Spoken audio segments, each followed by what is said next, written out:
Vamos estar orando, né? Shalom a todos aí, bom dia.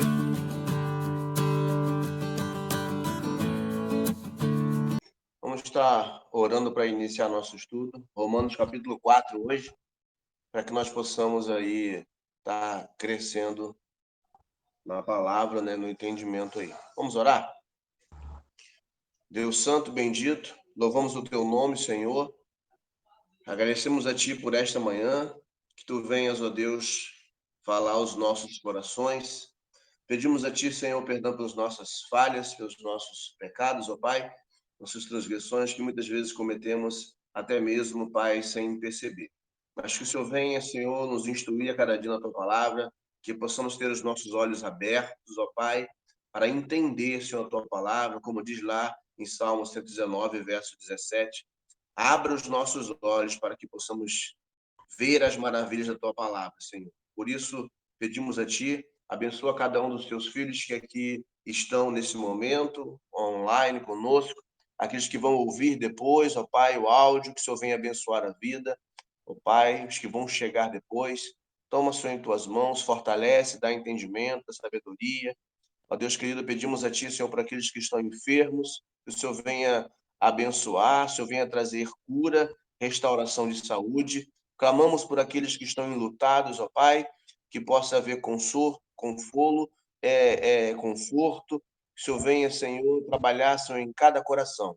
Pedimos a Ti por teu povo Israel espalhado nos quatro cantos dessa terra, Pai, que eles venham receber de Ti o entendimento a respeito de Yeshua HaMashiach, aquele que retornará para reinar nessa terra. Pai, em nome de Yeshua, pedimos a Ti que haja paz em Jerusalém, naquelas cidades ao redor, que o Senhor possa cuidar daquele lugar, Pai, daquelas pessoas, e que em nome de Yeshua, Pai querido, elas possam chegar ao entendimento da Tua palavra, Senhor, de acordo com a Torá ensinada por nosso Messias Yeshua.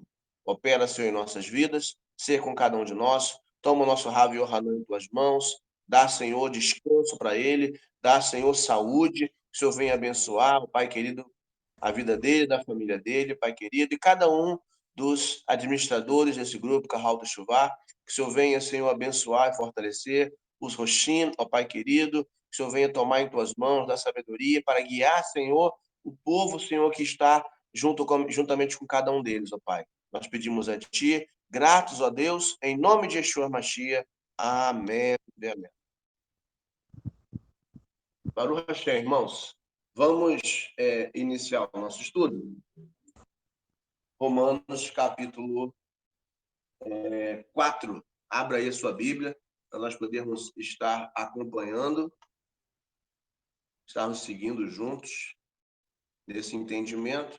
E o padrão nosso é o mesmo, né? Desejando falar, toca no microfone aí, a gente vai poder estar aí tirando dúvidas, conversando aí um pouquinho sobre esse texto, né, que é importante para nós podermos entender e compreendermos que Rav Shaul não pregava, não ensinava contra a Torá de Hashem, né?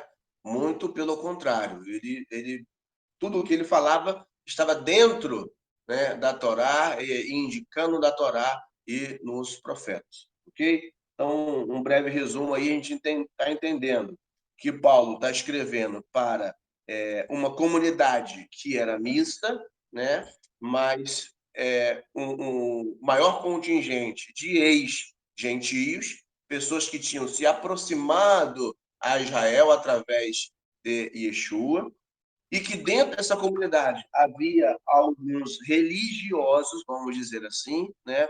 Alguns religiosos, alguns prosélitos, pessoas que eram gentias e tinham se tornado judeus, né? Religiosos, e essas pessoas queriam ser mais judeus do que os próprios judeus que criam em Yeshua, né? E o apóstolo Paulo fala aí no capítulo 2, parte do capítulo 3, aí, dando instruções e repreendendo essas pessoas que queriam ser mais, que queriam exigir desses ex-gentios que estavam se aproximando, que eles cumprissem toda a Torá, ainda que estivessem chegando, né? Cumprindo aí uma religiosidade né, e atrapalhando, né, o entendimento dos irmãos aí, né? É importante que a gente tenha em mente, né, que o apóstolo Paulo, quando ele fala, né, lembrando aí, né, ele fala dele e dos judeus, né? Então ele fala nós e nossos. Quando ele fala dos gentios, ele fala vocês, vós e vossos, né? Então é importante termos esse entendimento aí, né? Os 3 pontos é importante saber, né? Para quem está sendo dita, né? Por que está sendo dita, né, a carta. Então, isso é importante termos isso aí em mente. Vamos lá, então, iniciar o capítulo 4, verso 1. Eu quero pegar um pouquinho antes, para que a gente possa pegar o fio da meada, para que a gente possa pegar aí o, o escopo, né, do assunto, lá a partir do verso 29 do capítulo 3, para que a gente possa entrar dentro do entendimento aí do capítulo 4. Ele fala assim, olha, ou é Deus o Deus apenas dos judeus, ele não é também o Deus dos gentios? Sim, ele é, de fato, o Deus dos gentios. Por quê? Como vocês reconhecem, Deus é um só. Então, a gente está entendendo aqui que até mesmo os gentios que estavam se aproximando já entendiam que Deus é um só. Isso aqui está fazendo a menção ao Shema, correto? Está fazendo menção lá em Devarim, capítulo 6, verso 4. É uma midrash que ele está fazendo. E aí ele continua. Por isso, consideraremos justos os circuncisos com base na confiança e os incircuncisos com base na mesma confiança. Ou seja, confiança aqui é emunar, que é fé, né? Mas só que o contexto mais amplo da palavra emunar vai para a confiança firmada em obediência. Né? Confiança firmada em obediência, conforme até o pastor Daniel falou ontem no shiur dele lá, da Paraxá Vayit Hanan, né? E ele continua. Segue-se, então, que abolimos a Torá por meio dessa confiança, por meio da fé? Né? Então, não. Né? Aí ele fala, de maneira nenhuma. Ao contrário, confirmamos a Torá, porque a Torá já fala que deveríamos seguir em confiança, em obediência. Correto? Aí ele vai entrar no capítulo 4 agora. Aí ele fala assim: ó, então, que diremos? Que Abraão, nosso antepassado, obteve pelo esforço próprio?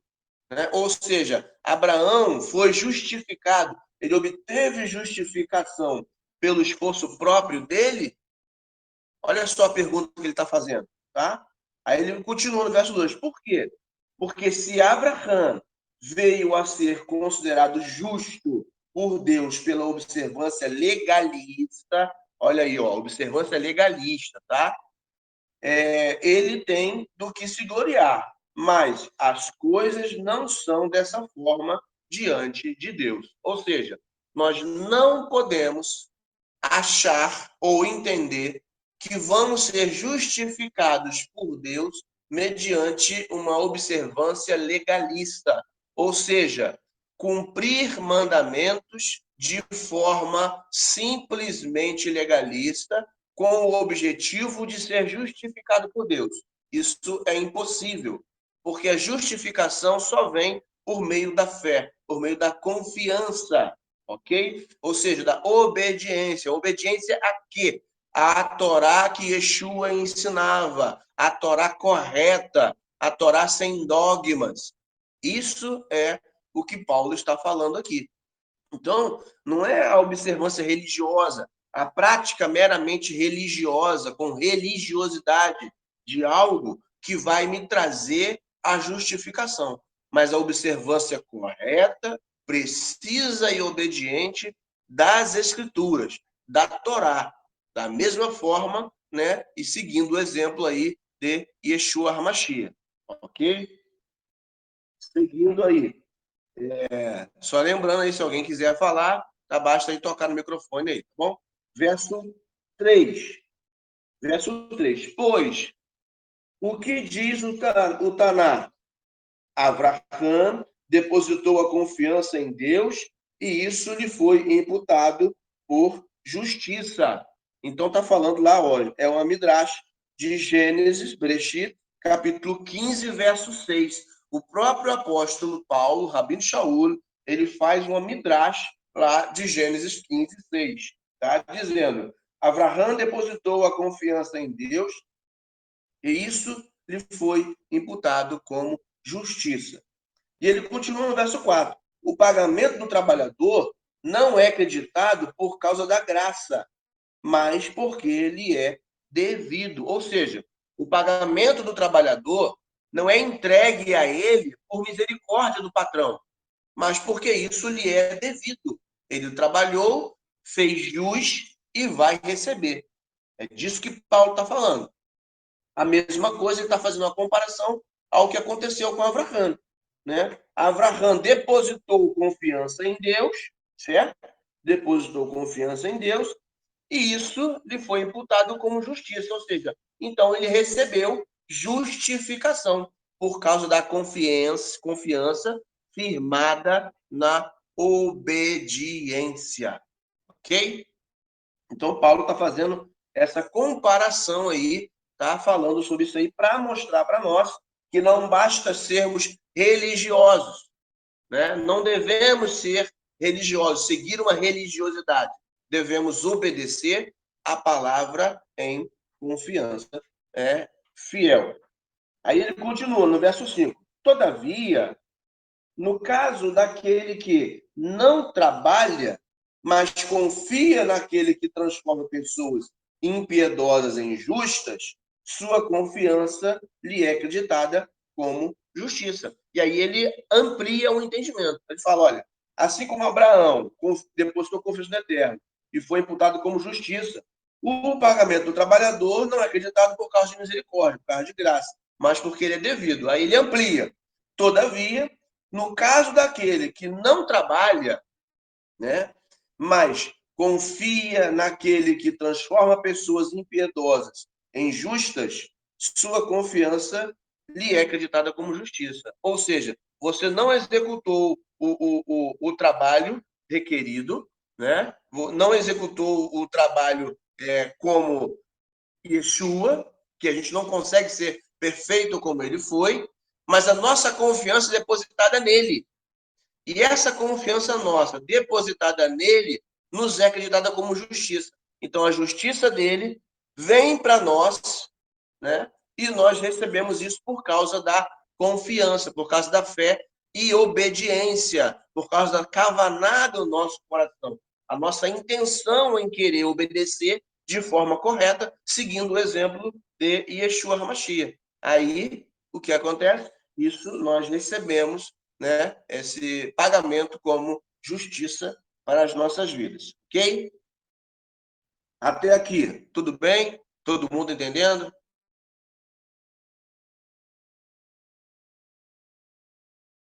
Irmãos?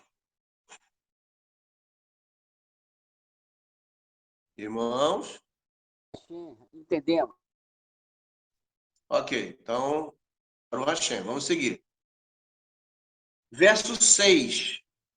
Da mesma forma, a bênção pronunciada por Davi é sobre as pessoas, às quais Deus acredita justiça, a parte das observâncias legalistas. Ou seja, ele vai ampliar mais ainda. Da mesma forma, a bênção pronunciada por Davi, né, Davi Hamelech, é sobre as pessoas às quais Deus acredita justiça. A parte, ou seja, separada, diferente das observâncias legalistas. Ou seja, Deus acredita a bênção que Davi pronunciou com base na confiança dessas pessoas e não com base na observância legalista. E aí ele vai fazer um midrash, mais uma vez aqui, de um texto, tá, de Salmo 32, verso 1 e 2, um salmo de Davi. Por isso que ele menciona o nome de Davi ali. Tá? Então ele vai citar as palavras de Davi para corroborar aquilo que ele está falando. As palavras que ele fala são: benditos são os que têm as transgressões perdoadas, cujos pecados são cobertos. Bendito é o homem a quem Adonai não atribui culpa. Isso é tirado de Salmo 32, versos 1 e 2. E Paulo citou esse texto aqui para corroborar aquilo que ele está afirmando, que a justificação vem para aquele que deposita confiança no Eterno, ok? Porque ele fala, olha, benditos são os que têm as transgressões perdoadas, cujos pecados são cobertos. Bendito é o homem a quem Adonai não atribui culpa, ou seja, Adonai justifica. O Eterno, Baruch Hashem, justifica, tá? Aí ele vai continuar, ó, no verso 9. Essa bênção é apenas para os circuncisos? Ele faz uma pergunta. Essa bênção que Davi está falando ali, de receber justificação, é apenas para quem é circunciso, ou seja, para quem já é judeu, para quem já segue a religião? Olha a pergunta que Paulo está fazendo. Ou também é para os incircuncisos, para quem ainda não é circunciso, para quem está chegando agora.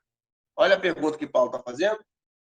Pois declaramos que a confiança, olha a confiança aqui de novo, de Abraão, foi creditada em sua conta como justiça. Verso 10. E em que estado, porém, se encontrava ao ser creditado? Como que Abraão estava ao depositar confiança no Eterno? E ele vai falar, circunciso ou incircunciso? Quando Abraão depositou confiança no Eterno, ele era circuncidado ou não? E aí Paulo vai responder, ele não era circuncidado, mas um incircunciso. Então, o que Paulo está querendo mostrar aqui? Ele não está pregando contra a circuncisão. Ele está dizendo que você não pode exigir que a pessoa se circuncide na esperança de receber a justificação. Porque você pode receber justificação enquanto ainda está incircunciso. Porque o seu coração já foi circuncidado. Então você vai depositar confiança no Eterno, vai começar a obedecer a palavra do Eterno, começar a seguir os mandamentos, sendo fiel, e aí depois você vai ser circuncidado.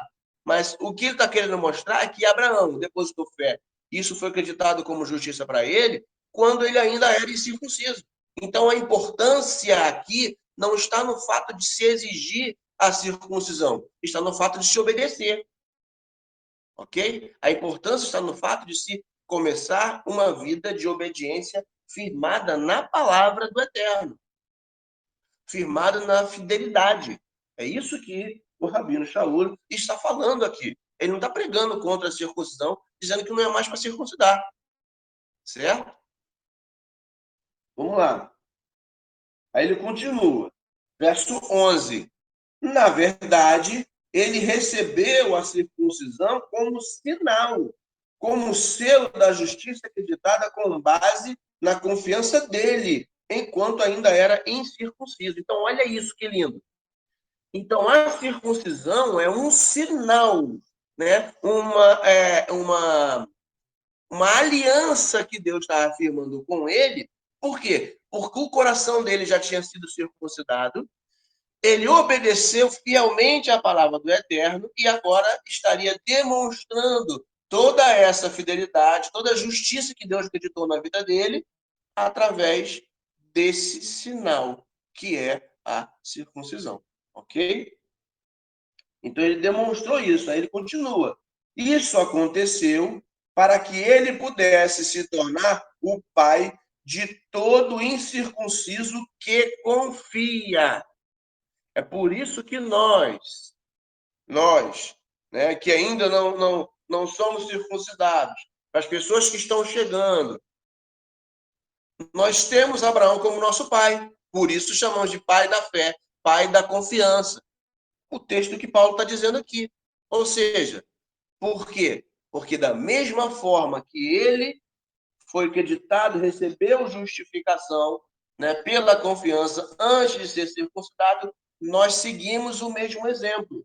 E assim como num determinado momento, Abraham, né, selou esta aliança com o Eterno de confiança e de justiça, justificação, com a Brit Milá, com a circuncisão, nós também iremos. Esse é o caminho. É por isso que o Rav Yohanan, né, sempre fala aí que não adianta querer chegar na Techuvá, fazer circuncisão para começar a obedecer. Não. Você chega na Techuvá, começa a obedecer, tem seu coração circuncidado porque você aceitou viver a Techuvá, e aí você amplia a obediência dos mandamentos, e isso vai levar você daqui a um tempo a gerar o sinal, a fazer a circuncisão. É isso que Paulo está falando aqui, irmão. E você vê que gera toda uma gama de confusão dentro do conceito da religião, que as pessoas vêm aqui e falam que Paulo está pregando contra a circuncisão, mas ele não está. Ele não está pregando contra a circuncisão aqui. Ok? Então, continuando. Alguém quer fazer alguma pergunta? Quer tirar alguma dúvida? Não? Então, vamos seguir. Verso 12. Verso 12.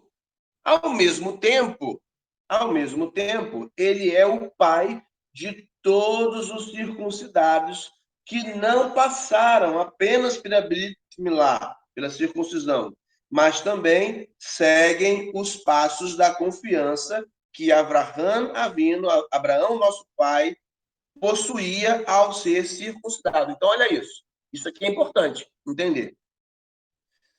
Ao mesmo tempo que Abraão é o pai dos incircuncisos, o pai da fé, o pai na confiança, daqueles que chegam sem ser circuncidados ainda, sem estarem circuncidados, ele também é o pai de todos os circuncidados. Por quê? Porque ele é o pai da descendência que o seguiu, certo? Ele é o pai de Isaac, Jacó, todos os seus filhos e todos os hebreus e judeus que foram sendo gerados até hoje, certo? Então ele fala, ao mesmo tempo que ele é o pai dos incircuncisos, ele também é o pai dos circuncidados. Só que tem uma diferença. Ele é pai dos circuncidados que não passaram apenas pela Brit Milá, mas que também seguem os passos da confiança, da fé firmada, da confiança firmada em obediência, né? Emuná, que Abraham, nosso pai, possuía ao ser circuncidado. Então, é por isso que o Rav Yohanan sempre fala aqui, né, que os nossos irmãos judeus que não creem que em Yeshua seja o Messias, eles perderam a autoridade que tinham. Por quê? Porque eles não seguem esse passo aqui, o passo da confiança que Abraão tinha antes de ser circuncidado. Eles apenas têm a aliança de sangue, mas não têm a segunda aliança, que é a circuncisão do coração, a confiança firmada em obediência. Mas obediência a quê?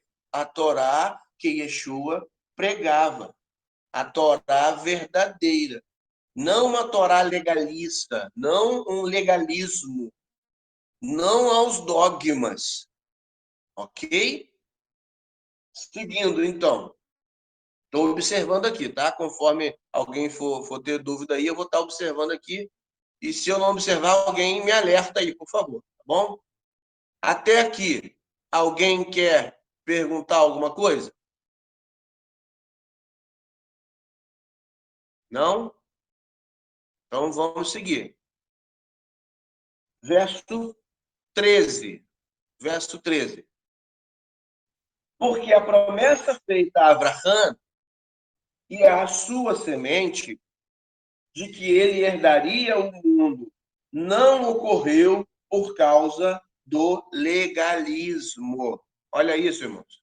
A promessa feita a Abraão e aos descendentes dele não ocorreu por causa do legalismo. Eles não receberam Canaã, né, no primeiro nível de profecia, né, porque a gente sabe que a profecia ela é em camadas, ela tem níveis.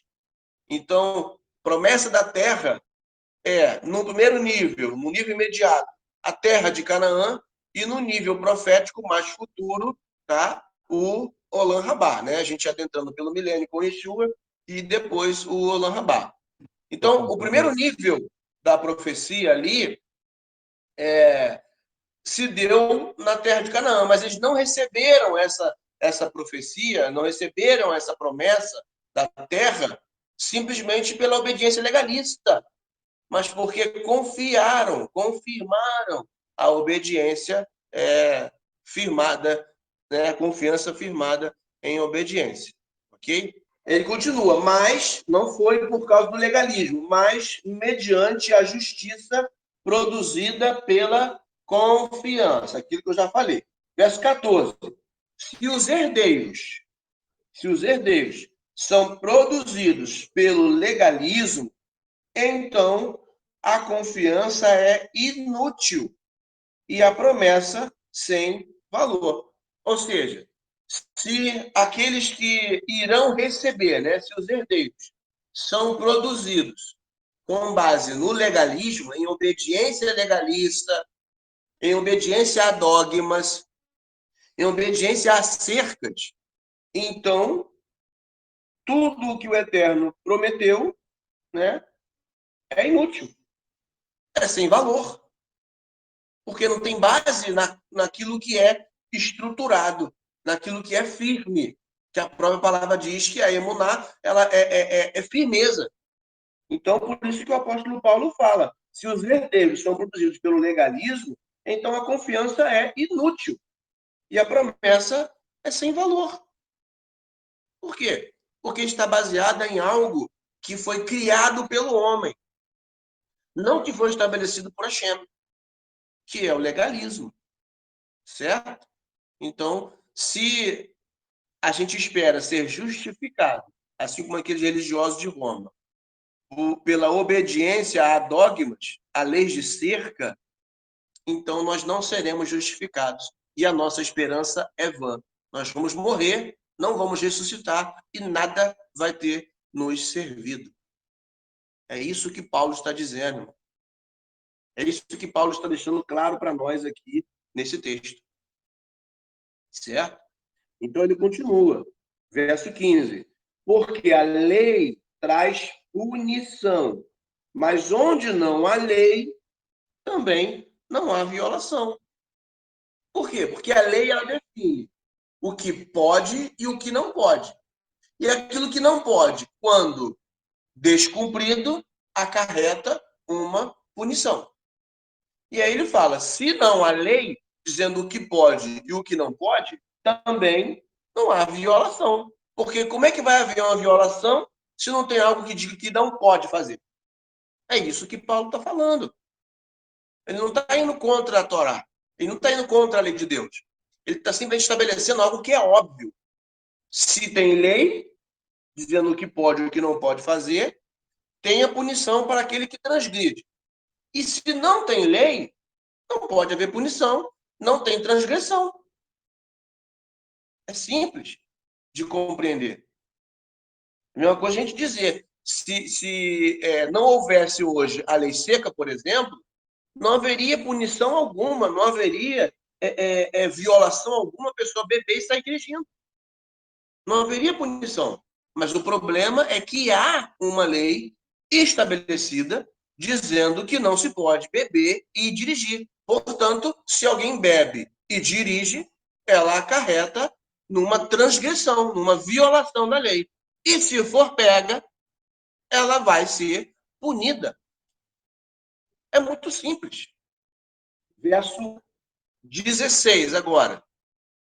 Eu estou lendo, irmão, na Bíblia Judaica completa, tá? Por isso que às vezes você está lendo em outra versão aí, pode ser um pouco diferente, tá? Mas o contexto, o conteúdo aqui é praticamente o mesmo, tá?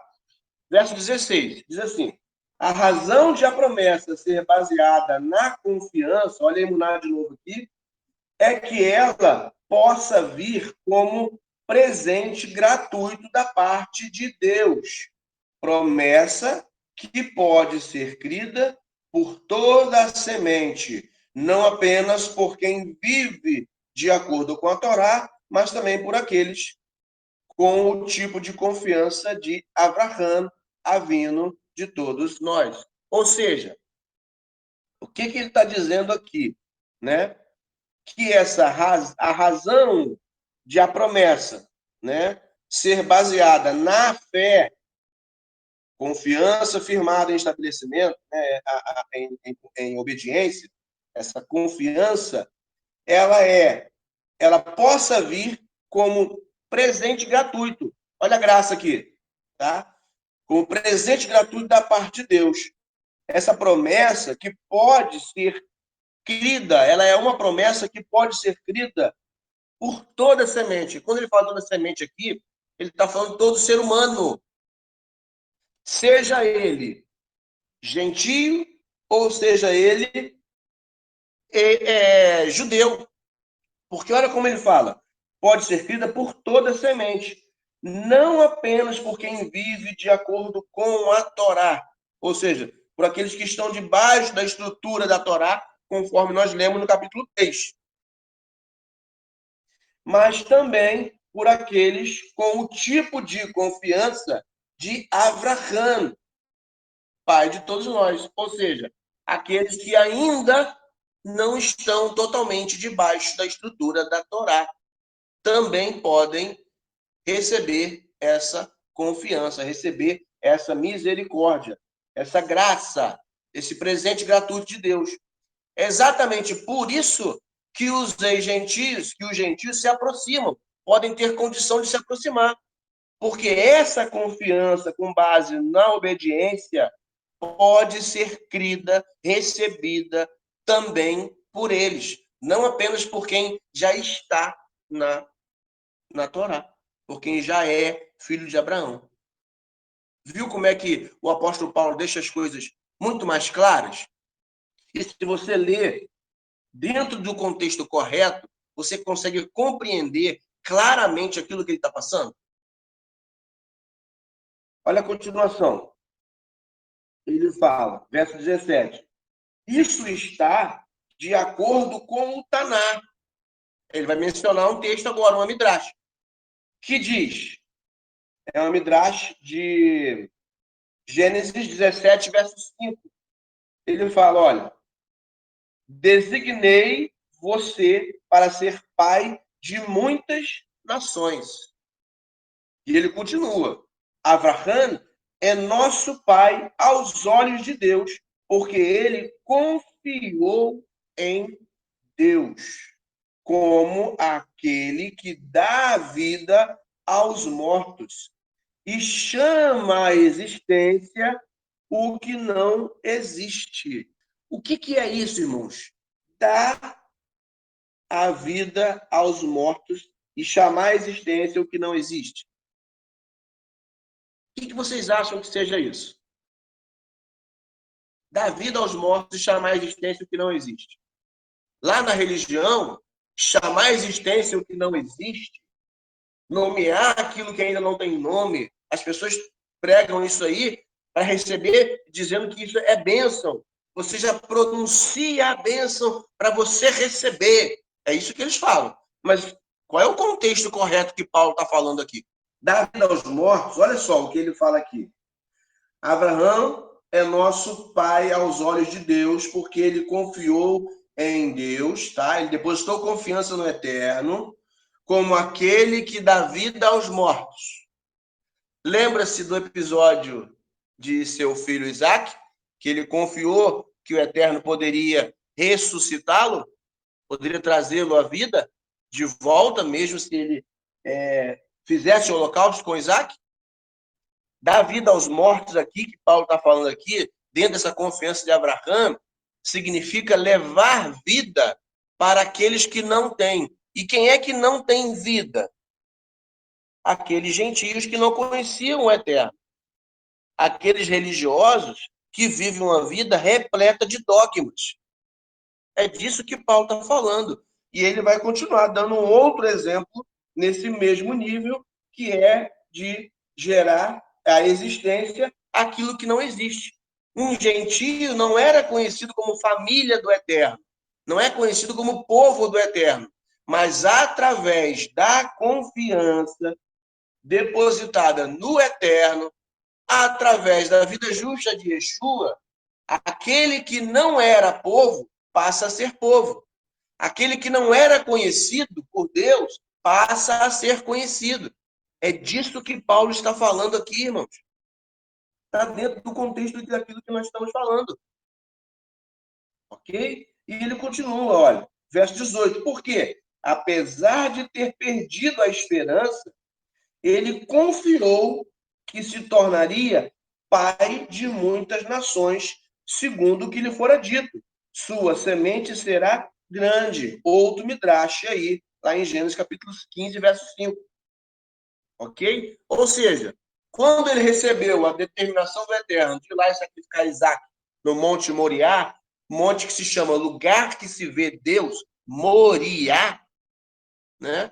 Ele entendeu que ele poderia sacrificar, que o Eterno faria com que ele tivesse a descendência. Ele traria Isaac de volta, ou ele daria um outro filho para ele. Deus, Abraão tinha plena certeza disso. Tinha plena confiança nisso. Por isso que o Eterno deposita justificação na vida dele. Porque ele confiou e obedeceu. Por isso que a fé, a emuná, ela é confiança com base na obediência. Confiança firmada em obediência. A gente confia e obedece. Não apenas confia de boca, mas tem que ser na prática. A nossa confiança, a nossa emuná, precisa ser na prática. A gente precisa obedecer. A gente precisa seguir o caminho, trilhar o caminho. É por isso que eu gravei um vídeo e botei no meu canal lá. A diferença que existe entre conhecer o caminho e trilhar o caminho. Tem muitas pessoas que conhecem o caminho. Sabe que Yeshua é o caminho, a verdade e a vida. Sabe que Yeshua obedeceu a palavra de Deus. Sabe que Yeshua veio como Messias, mas não trilha o caminho. Não segue o mesmo caminho que ele. Não segue as mesmas pisadas que ele. Não obedece como ele obedeceu. Não vive como ele viveu. Então, há uma diferença entre conhecer o caminho e trilhar o caminho. Então, quando está falando aqui que Abraão, né, tinha, apesar de ter perdido a esperança, ele confiou. Ou seja, ele olhou para o seu filho e sabia assim, eu vou perder o meu filho. Vou perder o meu filho. O meu filho é a minha esperança. Ele era a minha alegria. Mas eu vou perdê-lo. Mas eu vou dar a si mesmo porque o Eterno pediu. O Eterno pediu. Ele foi até o fim.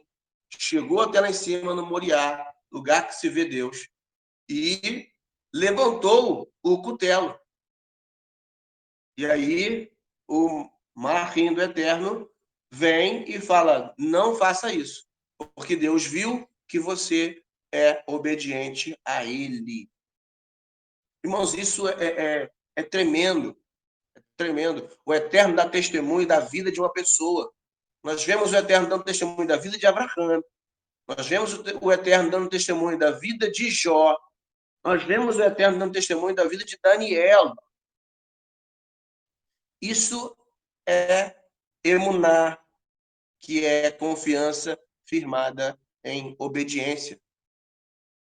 E aí ele fala para nós aqui, mesmo tendo perdido a esperança, ele confiou que se tornaria pai de muitas nações, segundo o que lhe fora dito, sua semente será muito grande. E aí ele vai adentrar o verso 19. Sua confiança não foi abalada ao considerar apenas o próprio corpo, ou seja, a fé dele, a confiança firmada em obediência de Abraão, não foi abalada olhando para si mesmo, ou seja, entendendo que ele já era velho, que ele não podia ter mais filho. Por quê? Porque ele sabia que o Eterno pode trazer à existência aquilo que não existe. Que o Eterno pode trazer dos mortos aquilo que está morto.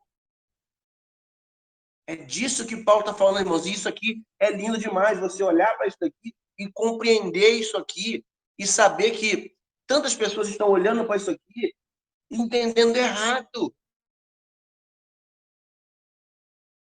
É lindo você olhar para isso aqui, o Eterno abrir os olhos, cortinar para você o entendimento, para que você possa saber daquilo que o texto está falando e ter certeza da verdade. E ele continua dizendo, ele já se sentia morto, pois contava 100 anos, ou quando pensou a respeito do ventre de Sara, também morto. Está vendo por que ele menciona ali?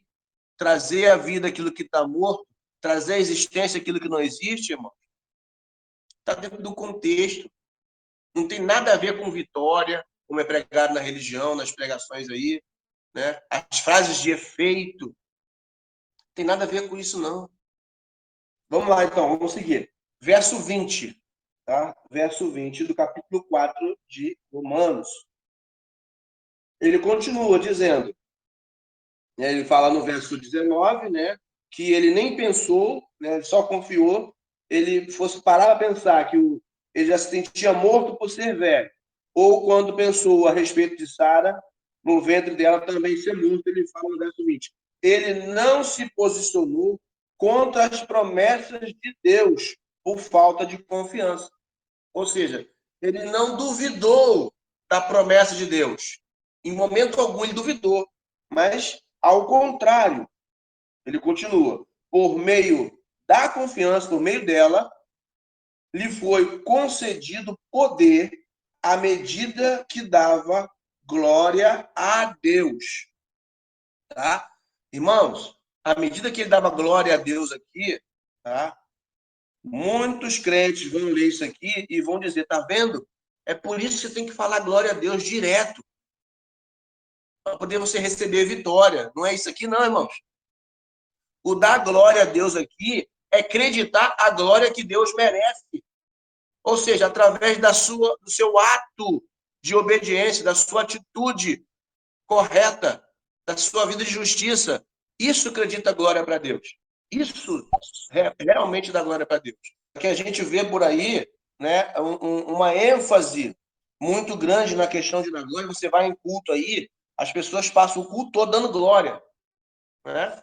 E às vezes a vida delas realmente não estão glorificando o Eterno, só estão falando glória de boca, mas a vida não está realmente glorificando. E aí a gente vê na Torá que o Eterno fala, né, Moisés, Deus usando Moisés, falando que a nossa vida obediente acredita em glória para o Eterno. Ou seja, a gente manda, né, glorificação eterna através da nossa obediência, porque quando a gente se santifica como ele é santo, isso repercute em glória para o Eterno. Certo? E aí continua no verso 21, olha. Né? Vamos aí pegar um pedaço do verso 20 e falar assim: ao contrário, por meio dela, da confiança, lhe foi concedido poder, à medida que dava glória a Deus, por estar plenamente convencido do cumprimento que Deus daria às promessas feitas. Ou seja, ele glorificava ao Eterno porque estava plenamente convencido, ou seja, a fé dele, a confiança dele era firmada no cumprimento de que Deus daria as promessas feitas. Ou seja, ele sabia, ele tinha certeza que Deus não ia falhar no cumprimento da promessa. Ou seja, que Deus ia cumprir a promessa que ele fez. Ele tinha plena certeza disso. Ele não duvidou, né? O que muitas vezes nós falhamos exatamente nisso, porque às vezes acabamos, né, dependendo da situação que estamos vivendo, duvidando em algum ponto. E aí, às vezes, a gente entra em desespero e o que acontece é que a gente, às vezes, acaba se perdendo no caminho porque não estamos plenamente convencidos do cumprimento da promessa. Isso nós não podemos permitir que aconteça em nossas vidas. Seguindo o verso 22, ele fala, por essa razão, ela foi creditada em sua conta como justiça. O que, irmãos, que foi acreditado na conta dele como justiça? A confiança dele. A confiança que ele exerceu, a fé que ele exerceu, foi acreditado para ele como justiça. Ou seja, foi revertida como justiça. Não foi a obediência legalista. Não foi a obediência a dogmas. Não foi obediência à palavra de homens. Foi obediência à palavra do Eterno. E isso retornou para ele, repercutiu para ele como justificação, como justiça, como diz o texto. E aí ele diz, ou seja, foi acreditado como justiça, foi reconhecido que Abraão viveu de forma justa. Por causa disso, ele foi justificado. Tiago 2:23 diz assim: e a passagem do Tanar que diz: Abraão teve fé com Deus, e isso foi acreditado em sua conta como justiça. Foi cumprida. Ele foi chamado até mesmo amigo de Deus. A confiança que ele exerceu gerou para ele justificação, conforme Paulo está falando aqui no texto que nós estamos lendo, foi imputado como justiça e ele foi tido, né, como amigo de Deus, irmãos. E isso é especial, né? Isso é muito forte. O verso 23 aqui de Romanos 4 fala para nós o seguinte: contudo, as palavras creditadas em sua conta não foram escritas apenas para ele. Olha isso aqui. Olha isso aqui. As palavras acreditadas em sua conta, ou seja, a confiança dele, a forma dele viver, como tudo isso foi feito, não foram escritas apenas para ele. Elas foram escritas também para nós. Olha Paulo falando a respeito dele e dos judeus. Com certeza temos a conta creditada. Por quê? E aqui ele vai englobar, tá? Todos, incluindo ex-gentios que se aproximaram.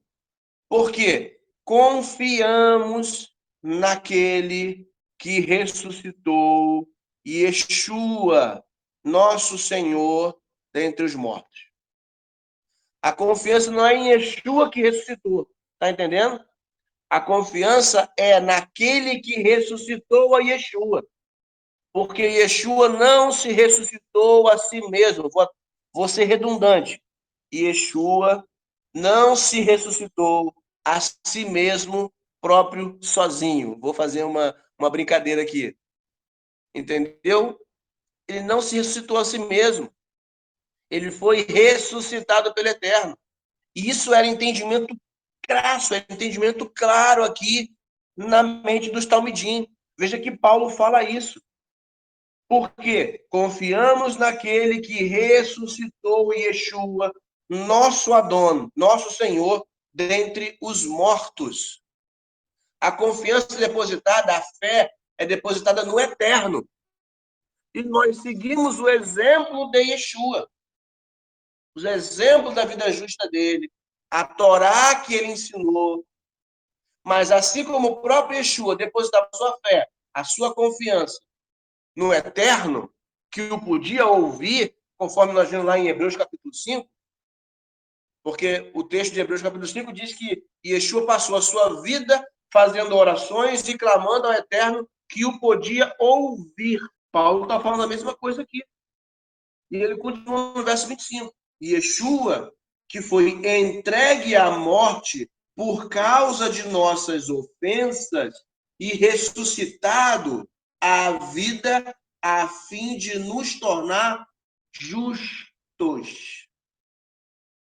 A nossa confiança no eterno e a obediência à Torá que Yeshua ensinou nos torna justos. E é por isso que Paulo está falando que as palavras acreditadas na conta de Abraão, que gerou justificação para ele, serve também para todos nós que depositamos a mesma espécie de confiança no eterno e que vivemos o exemplo de Yeshua. É muito claro o texto, irmão. Pastor Marcel, Pode falar. eu queria fazer uma pergunta para o senhor a respeito dessa palavra justificação. O conceito dela é verdadeiramente tirar a culpa e declarar inocente? O conceito dela é de uma pessoa que vive em justiça. Ou seja, se você passa a depositar a sua confiança no eterno e viver segundo a vida, né, a vida justa de Yeshua, você recebe justificação. Literalmente, a culpa que você tinha, você não tem mais, você foi justificado através dessa confiança depositada no Eterno e na prática da justiça de Yeshua. Então você recebe essa justificação. Ok? Hashem. Baruch Hashem. Então, irmãos, alguma dúvida? Nós encerramos aqui a leitura e o comentário de capítulo 4 de Romanos. Mas, Marcelo, deixa eu só entender uma coisa. Mas essa justificação aí, né, como você disse que foi justificado e agora a gente não tem mais culpa, não dá uma, assim, não abre uma porta para que eles falem, a gente agora já é justificado pela graça e agora não precisamos mais cumprir a lei. Não, não é isso. Não foi isso que eu falei. Veja Não, que eu sim, falei. sim. Veja que eu falei que sim. aqueles que vivem segundo a vida justa de Yeshua. Assim como Abraham recebeu justificação, né? Foi imputado para ele como justiça. O depósito na confiança, a obediência ao Eterno, a isso lhe foi imputado como justiça, para nós é a mesma coisa. Só que veja bem, isso vai ser imputado como justiça para você no futuro. Hoje você tem que estar vivendo em justiça, em obediência, em fé, para que essa justificativa, essa justificação, possa fazer efeito na sua vida. Não muda aquilo que ensinamos, aquilo que vemos. Não é porque isso vai ser imputado como justiça, então eu posso viver do jeito que eu quiser. Não é isso, não é como a graça que o povo prega aí fora, não. Para que me possa ser imputado como justiça, para que eu possa ser plenamente justificado, eu tenho que viver uma vida de justiça, a exemplo de Yeshua. Entendeu? Sim, sim. É porque assim, se a gente não tiver essa ampla explicação, a gente acaba acreditando que a gente é justificado por isso, entendeu? Pela graça, Sim. e não como é que eu posso dizer aqui? Pela justiça, pela lei, pelas obras da lei, coisas desse tipo. O que a gente tem que entender é o seguinte, é que a gente não pode seguir a extremos. Tem que encontrar o equilíbrio. Porque assim como você não pode entender que a graça ela te livra da lei, você também não pode entender que o mero cumprimento da lei te justifica. Porque a própria palavra vai dizer para nós precisamos ter um coração circuncidado, ter uma vida justificada, ter uma vida em obediência.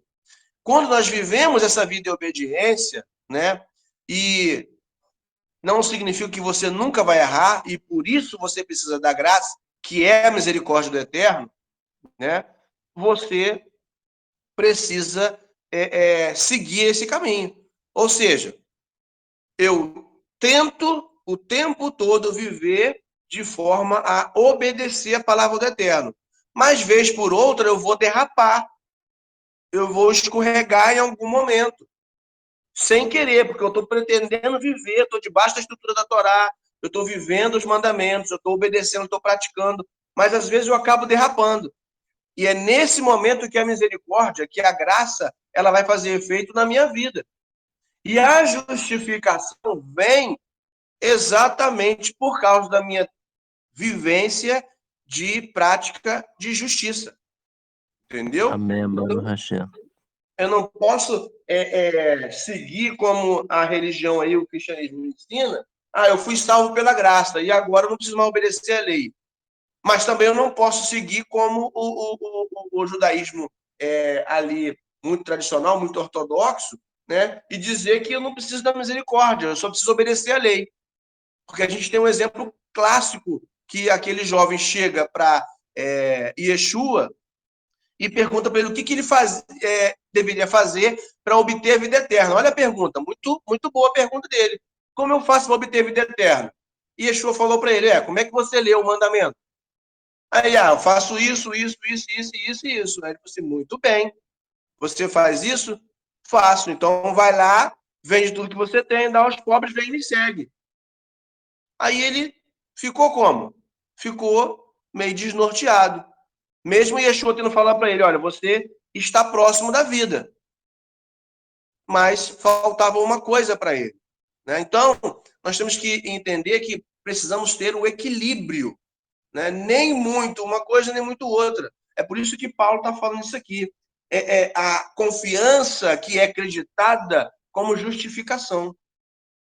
A confiança que é acreditada como justificação. Ou seja, eu vivo uma vida de confiança, e a confiança, como eu já falei, ela é uma emuná, a fé, a confiança com base na obediência, né? A fé com base na obediência, para que eu possa receber essa justificação. Então, eu vou entender que a misericórdia do Eterno atinge a minha vida ao ponto de que eu consigo reconhecer Yeshua como Messias e que a vida justa dele pode trazer justiça para mim. Aí eu vou seguir o exemplo dele em cada momento da minha vida, vou obedecer a Torá que ele ensinou, a Torá verdadeira, e aí isso vai ser imputado para mim como justiça, da mesmíssima forma como foi com Abraão, ok? Na verdade, a graça é como se fosse um veículo, né, que nos coloca no caminho, né? Mas na verdade, ela só nos coloca nesse caminho para que a gente viva em boas obras, né? Não viva da mesma forma que a gente vivia antes, né? Só que as pessoas, muitas das vezes, elas param só no veículo da graça e esquecem que tem que viver de uma forma diferente, né? Em boas obras, em obediência à palavra de Deus, né? Exatamente. O que acontece na religião é exatamente isso. As pessoas recebem a graça, que é o meio para que você possa voltar a obedecer ao Eterno, né? Voltar a obedecer a Torá e ter, assim, uma vida de justiça. As pessoas recebem essa misericórdia, essa graça e deixam de obedecer. Ou seja, continuam não obedecendo. E aí, isso não pode ser imputado como justiça para elas. Não vai ser imputado como justiça de forma alguma. Aí está o engano delas. E se você pega em Hebreus capítulo 5, vou pegar para vocês aqui. Hebreus capítulo 5, ele fala assim, olha, verso 7, vai falar assim, durante a vida de Yeshua na terra, ele ofereceu orações e súplicas, clamando e derramando lágrimas àquele que tinha o poder de livrá-lo da morte. Ele foi ouvido por causa da sua piedade, a sua vida justa. Embora fosse um filho, aprendeu a obedecer por meio dos sofrimentos e, depois de ter alcançado o seu alvo, tornou-se a fonte da libertação eterna para todos os que lhe obedecem. Olha isso. É isso que eu estava falando. Ele viveu uma vida justa, de piedade, para se tornar a fonte de libertação. Então, eu deposito confiança no Eterno, sigo o exemplo de Yeshua e assim eu vou receber libertação ou justificação. E isso é lindo. Você vai seguindo, você pega a Epístola aos Hebreus, você vai ver que o autor fala que o Eterno providenciou um outro meio, né? Aqui mesmo em Romanos nós falamos isso nas semanas passadas aí. Deus providenciou um outro meio, e esse outro meio é exatamente o depósito da confiança e da prática e observância da vida justa de Yeshua. Shalom, Marcelo. Shalom. E também tem a questão das pessoas diferenciar, né? A questão da salvação para a vida eterna, né? Que a gente sempre fala, as pessoas falam muito de salvação, né? Mas a questão da vida eterna, ela vem da prática das boas obras, né? Então, quando a gente não diferencia essa questão que Yeshua nos salvou ali através da graça, somos salvos, para que a gente viva em boas obras, né? Então, se nós fomos salvos de uma condição de pecado e nós regressarmos novamente, né, para viver na prática do pecado, então a vida eterna, né, é diferente, né, esse contexto aí. É bom também enfatizar essa questão, né, Rava? Sim, com certeza. Salvação é como a gente sempre fala. A salvação é dada, né? Ela é um contexto diferente de vida eterna, de justificação. A salvação é Deus dando condições a você, tá? De receber algo, ou seja, você estava enfermo e recebeu cura. Isso é salvação. Você estava preso, foi liberto. Isso é salvação. Você estava em condição de escravo, você recebeu a liberdade. Isso é salvação, né? Então, o ser humano morto em seus delitos e pecados, como diz lá em Efésios, ele recebe salvação na medida em que ele passa a poder receber vida. E Yeshua traz a salvação no sentido de que ele pode agora receber vida. E aí ele, recebendo essa vida, podendo depositar a fé, né, a confiança no eterno e viver de acordo com como Yeshua viveu, ele vai receber justificação, né, que é aí, no caso, a entrada na vida eterna. Entendeu? É exatamente isso que o irmão está falando aí, Roxinho, não? E até que Shaul também fala, né, dessa questão da busca, né? Ele diz o quê? Ele diz uma coisa fácil, deixando as coisas que para trás fiquem e avançando para as que estão adiante de mim, eu corro pelo prêmio, né? Então, a salvação, né, que ele espera, a coroa da vida. Então, ele mostra que realmente é uma busca incessante todos os dias, não se debruçar em cima de uma graça que muitas vezes é pregada e muitas vezes, logicamente, não é entendida, né, da maneira correta, né, Rafa? Exatamente, exatamente. Que as pessoas elas se amparam, né, numa graça que está descontextualizada, né? Se amparam numa graça que autoriza elas a viverem distantes daquilo que o Eterno estabeleceu como caminho de boas obras, como diz lá em Efésios capítulo 2, né?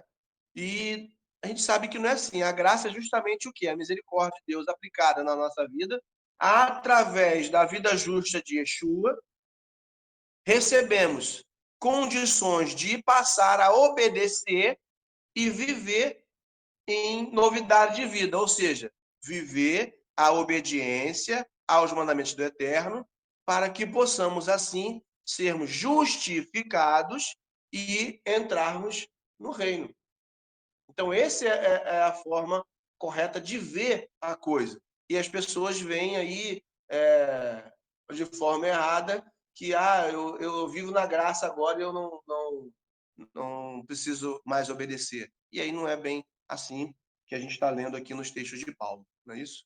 Na verdade, a justificação, né, tem que vir acompanhada de santificação, né, pela palavra, para a gente um dia, né, ser glorificado, né? Você vê que são escadas, né, que a qual é como se a gente estivesse subindo uma escada, né?